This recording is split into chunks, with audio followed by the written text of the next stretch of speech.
reflected in our openness to multilateralism. That is why we have extended an open and standing invitation to the Human Rights Council's special procedures. Since we became a member in 2023, we received 5 visits of these mechanisms. Furthermore, in 2024, Chile underwent its Universal Periodic Review, and when we did so, we met our commitment to establish a national mechanism to follow up on recommendations. We accepted 98.5% of the 329 recommendations we received, and we therefore reaffirmed our conviction that international transparency and scrutiny strengthen human rights protection and democracy. In a world wherein global challenges call for collective responses, Chile supports the work of multilateral bodies.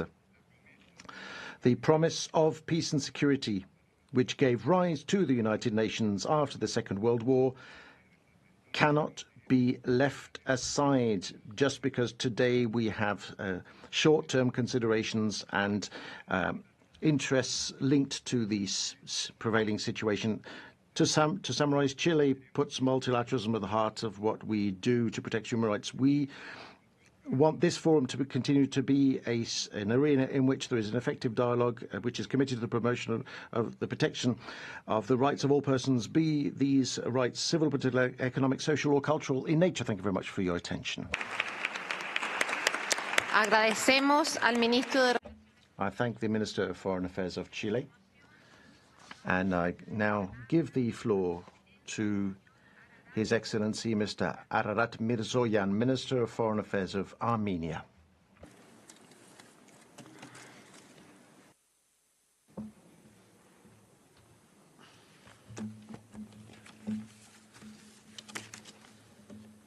Honorable Chair, ladies and gentlemen, at the outset, I would like to extend my heartfelt congratulations to His Excellency Mr. Jürg Lauber of Switzerland and the whole Bureau of the Human Rights Council on their election. We wish you every success and stand ready to support your important mission. Today, as the world continues to face the consequences of violent conflicts, forced displacement and gross violations of fundamental rights, the urgency to strengthen the human rights pillar of the United Nations is as relevant as ever. The scale and severity of atrocity crimes and grave violations, as well as our collective inability neither effectively prevent nor ensure accountability, put at risk the whole set of fundamental values upon which the United Nations and its human rights system were created, basic norms on which all and each of us agreed without reservation. Against this background, the role and visibility of the human rights system has increased dramatically. More and more people, civil society organizations and other stakeholders engage with the Human Rights Council, refer to special procedures and treaty body mechanisms. This comes to testify that the human rights pillar remains the inspiration of hope and justice for millions of people, for our citizens. Honourable Chair, I am proud to state that even in most trying times, Armenia continues to make progress in consolidating and strengthening its democratic institutions, enhancing judicial independence and combating corruption to build a more equal and just society. We have recently established a national mechanism for implementation, reporting and follow-up of human rights commitments and obligations and view it as an important domestic mechanism to mainstream rights-based approach in all policy areas. Later this year, Armenia will be presenting its 4th Universal Periodic Review, which has been concluded based on numerous rounds of consultations between governmental and non-governmental organizations, actors. Armenia remains steadfast in its commitment to the protection and promotion of human rights domestically and globally. We strive to provide platforms for diverse voices and find solutions to the most acute issues of human rights and humanitarian domains. In this regard, last year, in December, Armenia hosted the 5th Global Forum Against Crime of Genocide. The forum gathered officials, eminent experts, representatives of international organizations, United Nations Special Procedure Mandate holders, civil society and academia, who looked at the role that small states can play in shaping and moving forward the prevention agenda, examined the evolution of the UN early warning and early response mechanism, focusing on the necessity to improve operational and policy coherence. Participants also deliberated on functions and roles of various regional and global organizations, as well as global judicial bodies. Armenia also hosted the 8th Ministerial Meeting of the Ancient Civilizations Forum, placing the protection of cultural heritage at the core of its discussions. Next year, we will have pivotal importance for my country and our commitments to advance global environmental goals as the 17th meeting of the Conference of the Parties to the Convention on Biological Diversity, the COP17, will be taking place in Armenia. We attach utmost importance to organizing an inclusive conference of the parties to the Convention on Biological Diversity. The Armenian presidency will strive to organize a successful conference with full and meaningful participation, including civil society, academia, indigenous people, local communities, women and youth organizations, and other relevant stakeholders.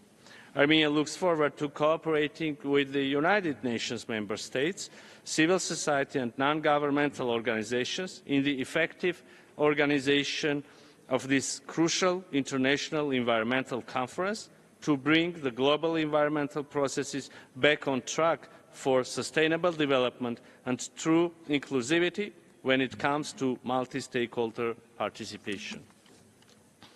Ladies and gentlemen, 1 year ago, in my statement, I made extensive references to the challenges that Armenia was facing. Unfortunately, most of those challenges still remain unresolved despite the tremendous efforts of my country. Statements coming from our eastern neighbour continue to question the territorial integrity of Armenia, despite the recognition of each other's territorial integrity based on the 1991 Alma-Ata Declaration, which, among others, had reconfirmed that the administrative boundaries of the Armenian Soviet Socialist Republic and the Azerbaijani Soviet Socialist Republic had become international borders between the two independent republics. Moreover, as we speak, the mock trials against 23 Armenian individuals who are arbitrarily detained are taking place in Azerbaijan, with disregard of human rights standards for due process. 1 year ago, the High Commissioner for Human Rights informed this Council that the OHCHR deployed 2 teams to Armenia to collect information about the situation of more than 115,000 ethnic Armenians from Nagorno-Karabakh. We believe that the results of the mission will be an important contribution towards advancing the reconciliation efforts. The Republic of Armenia, remaining faithful to its agenda on establishment of peace and stability in our region, has made several constructive proposals to the Azerbaijani side, including within the context of the peace agreement, opening of transport infrastructure, mutual arms control and verification mechanism, etc., having in mind the necessity to establish a strategic deal that will resolve all major issues. We remain convinced that constructive response and further engagement and demonstration of political will of both parties will largely contribute to opening a new era of peace in our region.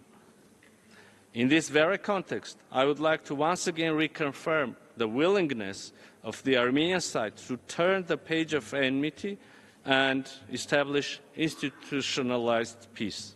We are not only ready for this, but will not divert from this path. And I thank you.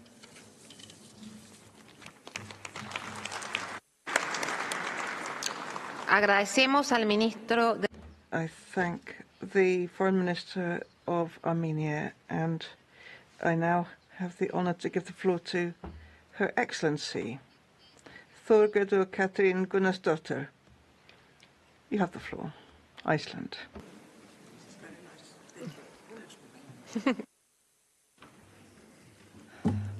Madam Vice President, I am tempted to begin my very first address to the Human Rights Council by quoting the preamble of the United Nations Charter signed 8 decades ago this June, to recall the pledge that was made in 1945 in San Francisco, USA, to, and I quote, save succeeding generations from the scourge of war and to reaffirm faith in fundamental human rights, in the dignity and worth of the human person, in the equal rights of men and women, and of nations large and small. It seems to me appropriate, as we celebrate the 80th anniversary of the United Nations, to bring these exactly fundamental principles back to our minds, since we regrettably appear to be moving through rather rough seas. The international system is being challenged exactly when we need it the most, with worrying signs of willingness by major states to put aside all of that which has served us so well. Once again, there are those who seek to govern through the rule of the strongest, where might makes right, fundamental human rights be damned, equal rights of nations, large and small, no longer the guiding principle. The examples of this dangerous trend of disregard for international law are unfortunately many, but the clearest sign is something we are very much focused on today, and as we send our best wishes to the people of Ukraine. Today marks the day that their neighbour, Russia, 3 years ago began its illegal and wholly unjustified full-scale invasion and war of aggression. Slava Ukraini. Distinguished audience, it is my privilege to address this Council as a Foreign Minister of a country now serving as an elected member. This is the second time Iceland serves on the Council, and we return determined to actively contribute to the Council's core mandate of advancing the promotion and protection of human rights and fundamental freedoms of all people, and to address human rights violations and abuses anywhere. During our membership, we will focus specifically on children and youth, on the rights of women and girls, and also on the right of LGBTQIA+ people. There is also ample reason to put exactly these issues front and centre. We realise that not every United Nations member state has yet arrived at the same conclusion we have, that advancement of gender equality and human rights of all people, regardless of gender or sexual orientation, is key to releasing the true potential of society, that equality and prosperity are in fact strongly linked. To them I say that we are all God's children, equal and entitled to the same rights and respect. We hope through our work on this Council to bring others further along with persuasion and perseverance. It is a matter of some pride for us that Iceland is seen as a trailblazer in terms of gender equality. While we still have work to do at home, I want to share with you recent development related to political participation and representation, namely that the new three-party coalition government, of which I'm part of, is now led by 3 women, the first in our history. Iceland has also seen progress with regard to LGBTQIA+ rights. We are now number 2 on the ILGA Europe rainbow map. We take pride in the policies that underpin this success, and there is broad consensus around them at home.